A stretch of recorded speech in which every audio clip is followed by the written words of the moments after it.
Good morning, everyone. Myself, Manosija Bhattacharyya, an assistant professor, the Department of Information Technology at Haldia Institute of Technology. The presentation opens with a title slide, The Transport Layer Connection Management, which highlights the central topic of discussion. The transport layer is a crucial part of the TCP/IP and OSI networking models responsible for enabling reliable communication between applications running on different devices. The session, in this session, we'll discuss the significance of the transport layer, which allows data to flow between processes on different devices, enabling accurate ordering and error-free delivery. The slide, it describes the process-to-process delivery. So what is that process-to-process delivery? As we know that in the WSI model, the first is the physical layer, data link layer, transport layer, session layer, presentation layer, and application layer. In the first layer, in the physical layer, we transfer the raw bit stream from one device to another device, followed by these raw bit stream is divided into manageable frames, that is in the data link layer. Next, it converts to the packet. Then it will proceed further to the next layer. Ultimately, when it reaches to the transport layer, it deals with the process to process delivery, because in the application layer we deal with the applications, and that in the application layer we must deliver a particular process to another process. So this is the objective of the transport layer. It is responsible for process to process delivery, and it delivers a packet. To deliver this packet, it needs some IDs like port number. Also, it delivers the part of the message from one process to another. Two processes communicate in a client and server relationship. The key responsibility of the transport layer is process to process delivery. Unlike network layer, which focus on host-to-host communication, the transport layer ensures communication between specific applications or processes running on the host. So this diagram explains how process-to-process delivery occurs. So types of data delivers. Now see that in the figure, there are two devices, device 1 and device 2. The first, it communicates with the node-to-node delivery. Okay, node-to-node delivery, that is in the data link layer. Next is host-to-host delivery, which is done on the network layer. And ultimately, it communicates with the process-to-process delivery, that is in the transport layer. So these are the processes. So n number of processes can execute on different machines, and these two processes must communicate. Like HTTP is one of the process executing in one computer. So that particular process must communicate with the another HTTP to deliver its data. So this port number is very important. See that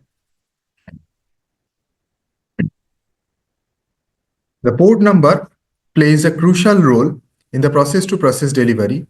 They act as a unique identifier for the process running on devices, ensuring that data reaches to the correct application. For instance, port number 80 is used for HTTP, while port number 21 is reserved for FTP. In this diagram, that is a daytime client which uses a port number that is 52,000 in the transport layer, and the daytime client is communicating with the daytime server with that port number 31. So it transfers its data mentioning the two different things, port numbers.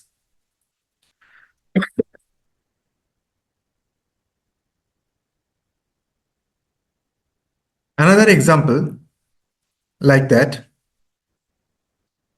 When accessing a website, the IP address identifies the web server host, and the port number identifies the web server on the host, highlighting that multiple processes can run on the same host simultaneously without conflict because the unique port number assigns to each processes.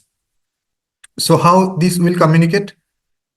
This is the IP address on the selects the host, the particular host. Transport layer header will combine with that the port number. It reaches the IP address and that is delivered to the port number of the selected process.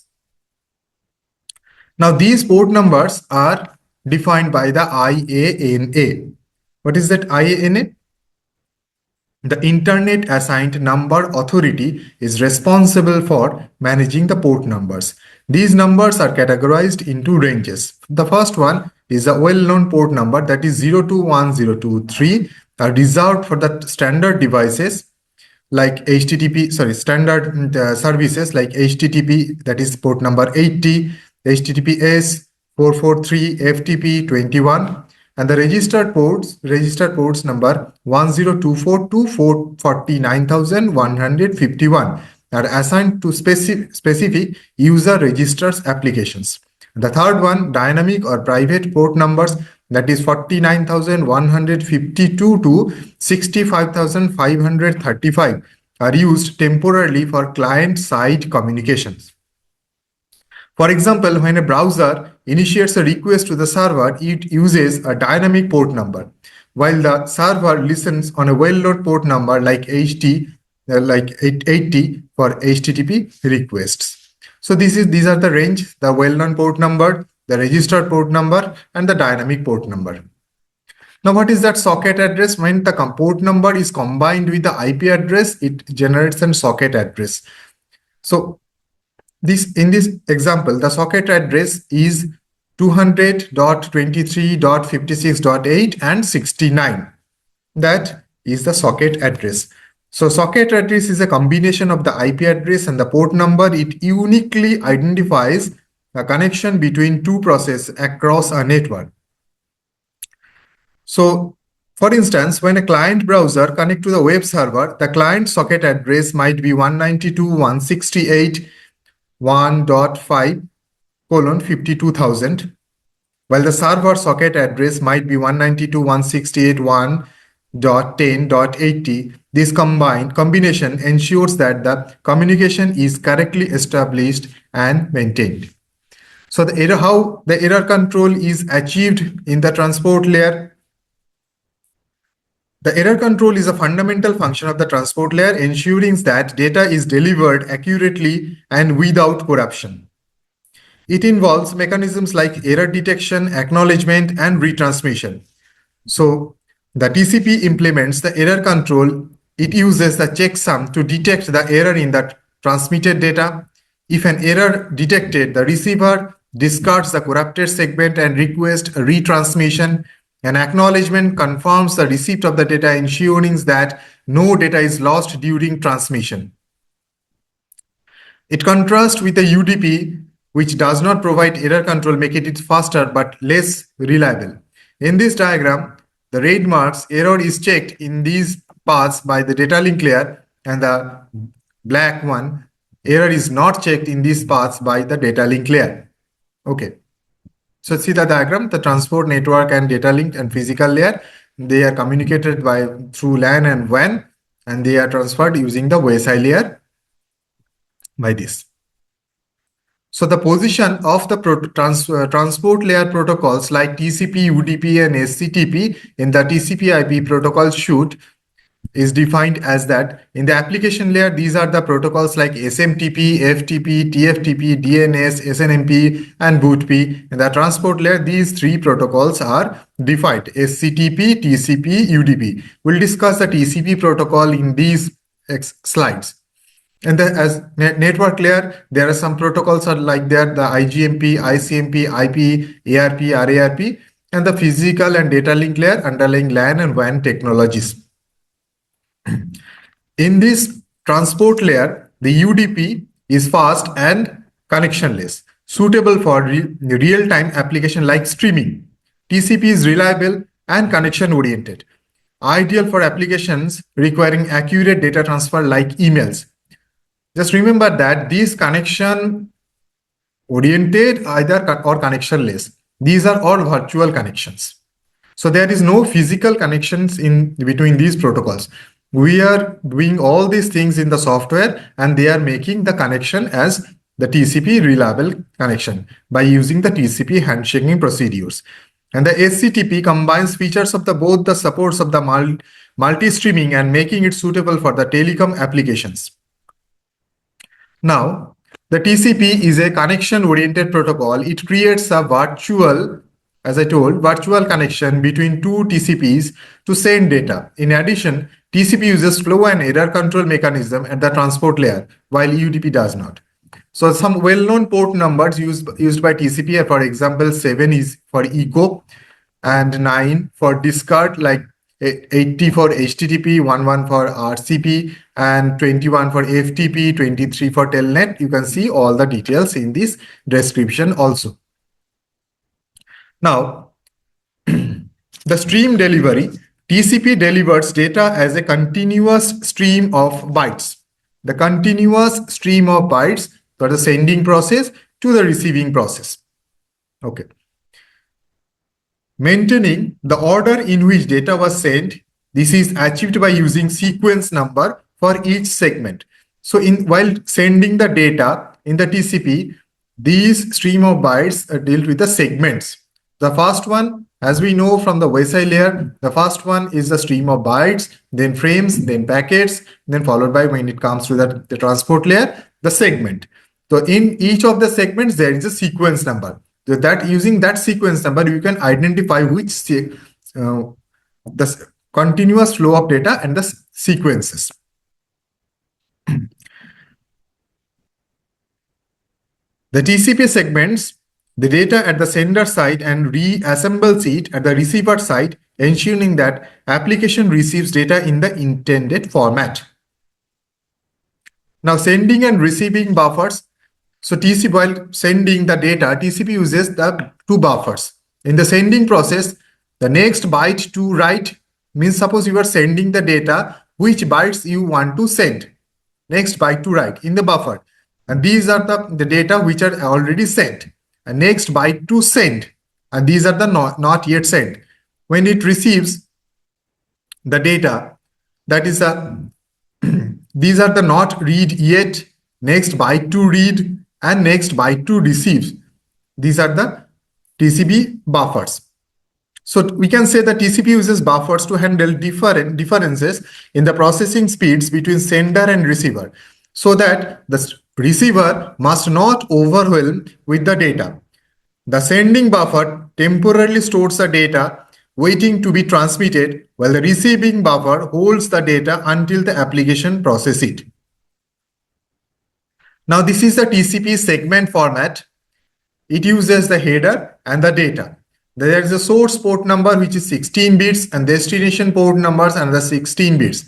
It also uses the sequence number 32 bits, acknowledgement number 32 bits, HLEN stands for the header length 4 bits, reserved 6 bit. These are the flags: URG, ACK, PSH, reset, sync, fin. These are the flags used by the TCP while transferring the data, like urgent pointer, acknowledgement, push, reset, synchronous, and final statement. And the window size is 16 bit, and it uses the checksum for the error correction 16 bit and urgent pointer 16 bit, and options and padding. Some extra data when it needs some extra data, padding is required.